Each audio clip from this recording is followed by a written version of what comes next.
इस्लामाबाद के पिम्स अस्पताल में आतिश ज़दगी से 14 बच्चों की अलमनाक मौत के बाद फजा बदस्तूर सोगवार है। सानही की वजह से अस्पताल में मरीज खवातीन की तादाद कम हो गई है, जबकि अस्पताल के पुराने MCH सेंटर की जनरल वार्ड और नर्सरी में सहूलतें मुकम्मल तौर पर रोक दी गई हैं। मुतबादिल इंतजाम के तहत गायनी की सहूलियात MCH के नए ब्लॉक में फाल हैं, जबकि 9 मौलूद बच्चों को नए ब्लॉक में नर्सरी और इमरजेंसी और 75 बेड्स के वार्ड में इमरजेंसी की सहूलियात दी जा रही हैं। मजीद जानते हैं वहाँ पर मौजूद नुमाइंदा समा टिक्का खानसानी से।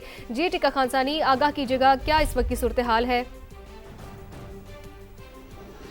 जी बिल्कुल, अभी भी पिम्स की फ़िज़ा जो है वो सोगवार है और यहाँ पे कम पेशेंट्स आ रहे हैं और इसी वजह से यहाँ का रुख नहीं कर रहे। ताहम जो आ रहे हैं उनके लिए भी जो अगरचे नया ब्लॉक जो है वहाँ 70 बेड की जनरल वार्ड और इसके साथ साथ नर्सरी की फौरी तौर पे अरेंज की गई है सहूलतें, लेकिन इसके बावजूद वो नाकाफ़ी हैं, चूँकि यहाँ पे 150 बेड्स का ये हॉस्पिटल की पेश नज़र दो नया ब्लॉक बनाया गया था। अब पेशेंट्स का रुख जो है OPD की तरफ कम है, इसी वजह से इमरजेंसी की तरफ और साथ ही जो जनरल वार्ड में आम केसेस हैं वो भी कम है। ताहम दूसरी तरफ कमेटी जो है वो पहुंची है यहाँ पे, जो कि इंटरनल कमेटी बनाई थी पिम्स के एग्जीक्यूटिव डायरेक्टर की अप्रूवल से। डॉक्टर अनीज़े जलील इसमें है, डॉक्टर अल्ताफ़ और डॉक्टर साजिद अब्बासी वो यहाँ पहुँचे हैं, अभी इंटर हुए हैं यहाँ पे आके सूरत हाल का जायज़ा लेने के लिए।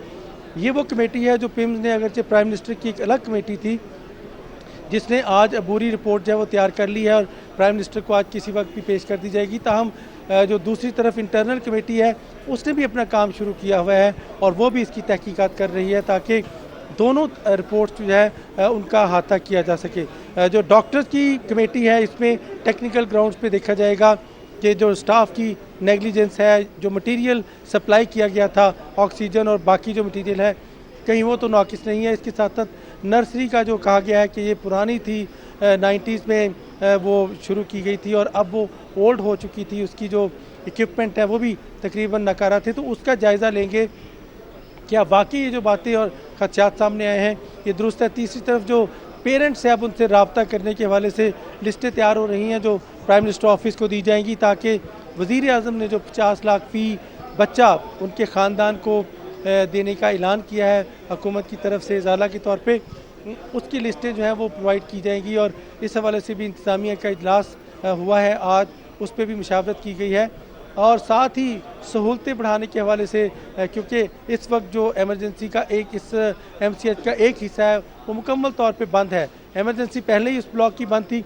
मेरे बिल्कुल अकब में एक पुराना ब्लॉक है, अगर कैमरामैन अवैस काजी दिखा सके, ये एम्बुलेंस के साथ ही, और ये नया ब्लॉक है जिसके सामने मैं मौजूद हूँ।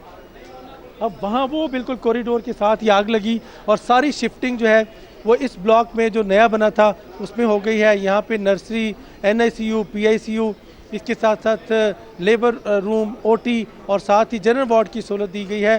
ताहम पेशेंट्स यहाँ पे, कैमरामैन ज़रा ये सामने एक पेशेंट की एक लंबी लाइन यहाँ मैं दिखा सकता हूँ। ये बाहर बैठे हुए हैं अटेंडेंट, इनको अंदर जाने की इजाज़त नहीं, हालांकि बाहर रिसेप्शन के एरिया तक तो जा सकते हैं। यहाँ सिक्योरिटी गार्ड ने इनको रोका है और इन्हें मना किया है कि ये अंदर नहीं जा सकते और ये शिकवा शिकायत करते नज़र आ रहे हैं।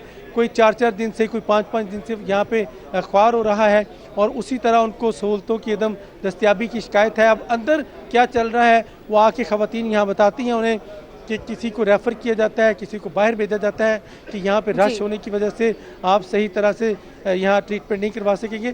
तो ये इस तरह की शिकायत है। अगरचे सेक्रेटरी सेहत ने बाहर कैंप लगा दिया है एग्जीक्यूटिव डायरेक्टर ब्लॉक के बाहर, वहाँ वो शिकायत सुनेंगे, वहीं पे निपटाएंगे, लेकिन अभी तक सूरत हाल जो कि तू है पेशेंट केयर के हवाले से, फायर सेफ्टी के हवाले से और दीगर, चूँकि कुछ भी हादसा किसी वक्त भी जन्म ले सकता है, उस हवाले से क्या क्या इंतजाम करने हैं इस तरफ तो कोई आया ही नहीं। इसी की तहकीकात का अमल जारी है और साथ ही अब नया जो प्राइम मिनिस्टर ऑफिस से ऐलान किया गया था उसको अमल दरामद करने के लिए इंतजामिया के साथ तहकीकात का अमल जारी है। टिक्का खानसानी ने बहुत ही तफसीलन आगाह किया, बहुत शुक्रिया आपका।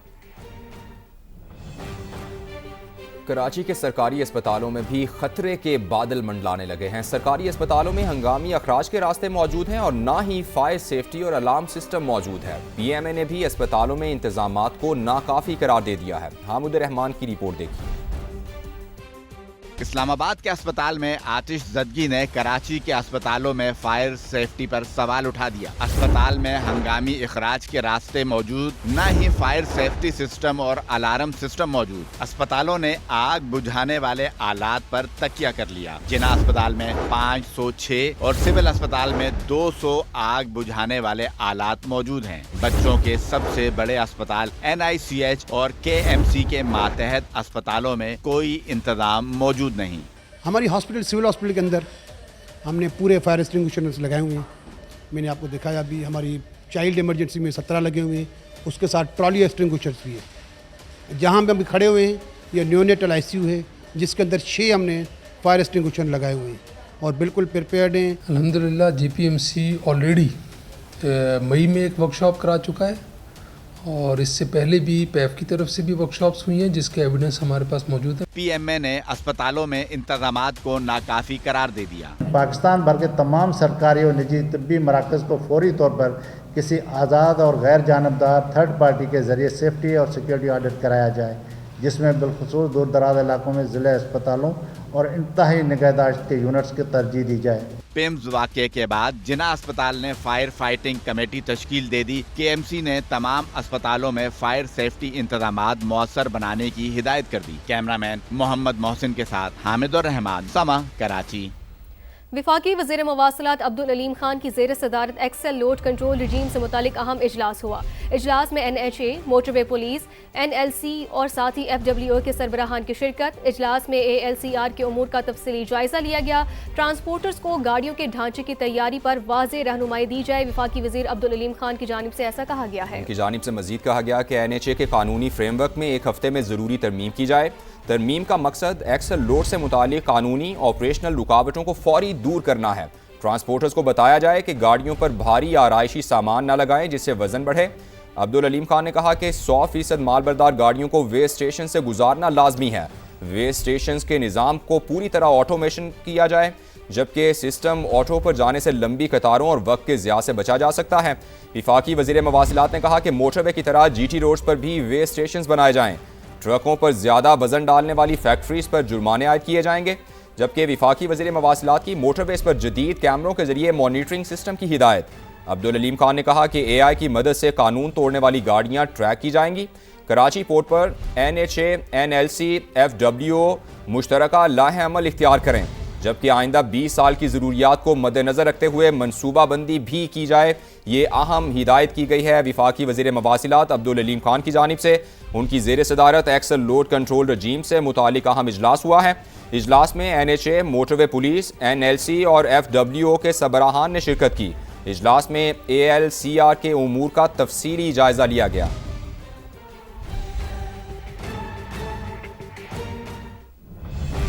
आज़ाद जम्मू कश्मीर की वज़ारत उस्मा का ताज किसके सर सजेगा? फैसला कुछ देर बाद होगा।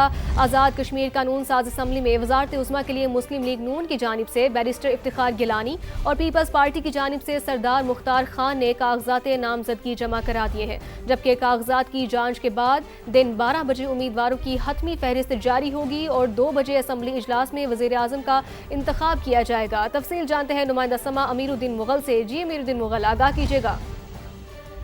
जी बिल्कुल, नए कायदे ईवान वज़ीर-ए-आज़म आज़ाद कश्मीर के इंतखाबात के लिए जो है वो कागजात नामजदगी जमा करवा दिए गए हैं, जिनकी जांच पड़ताल जारी है और 12 बजे जो है उनकी हतमी फहरिस्त आविज़ा कर दी जाएगी और उसके बाद 2 बजे कानून साज असम्बली का इजलास तलब किया गया जिसमें नए कायदे ईवान का इंतखाब होगा। इस वक्त पार्टी जो पोजीशन है आज़ाद कश्मीर कानून साज असम्बली में, मुस्लिम लीग नून के पास 31 जो है वो नशिस्तें, जबकि उनके एक इत्तेहादी हैं, इस तरह 32 उनके पास हैं और पीपल्स पार्टी जो है उसके पास 14 जो है अरकान हैं और मुस्लिम लीग नून की जानिब से जो टेक्नोक्रेट की सीट पर मुंतखब हुए हैं इफ्तिखार गिलानी उम्मीदवार हैं, जबकि पीपल्स पार्टी ने उनके मध्य जो इलेक्शन जीता है मुजफ्फराबाद सिटी से, वो उम्मीदवार नामजद किए हैं वज़ारत उज़्मा के लिए। और अब जो है 2 बजे के बाद जब असम्बली इजलास होना है उसके बाद जो इंतखाब होना है उसके बाद फौरी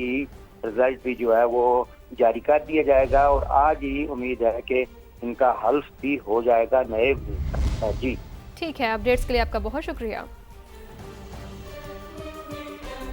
जाली करेंसी केस में लाहौर हाईकोर्ट का अहम फैसला। अदालत ने करार दिया है कि जाली करेंसी की बरामदगी के साथ गवाह की शमूलियत भी जरूरी है। आज़ाद गवाह न होने पर अदालत ने मुलजिम को 1 लाख रुपए मुचलकों पर जमानत दे दी है। मजीद जानते हैं अरशद अली से। जी अरशद, आगाह कीजिएगा इस फैसले से मुतालिक। जी बिल्कुल, लाहौर हाईकोर्ट के जस्टिस अमजद परवेज ने मोहम्मद सरवर की जमानत मंजूरी का तहरीरी फैसला जारी कर दिया है। अदालत ने अपने तहरीरी फैसले में ये लिखा है कि जाली करेंसी बरामद करने के बाद गवाह का होना लाजमी करार दिया गया है। अदालत ने यह भी लिखा है कि जाली करेंसी बरामद करना मकसद नहीं बल्कि इल्जामात की तायीद के लिए गवाह का होना ज़रूरी है। अदालत ने यह भी लिखा है कि किसी बेगुनाह शहरी को बिला जवाज जेल में रखना उसके नुकसान का अजाला मुमकिन नहीं है।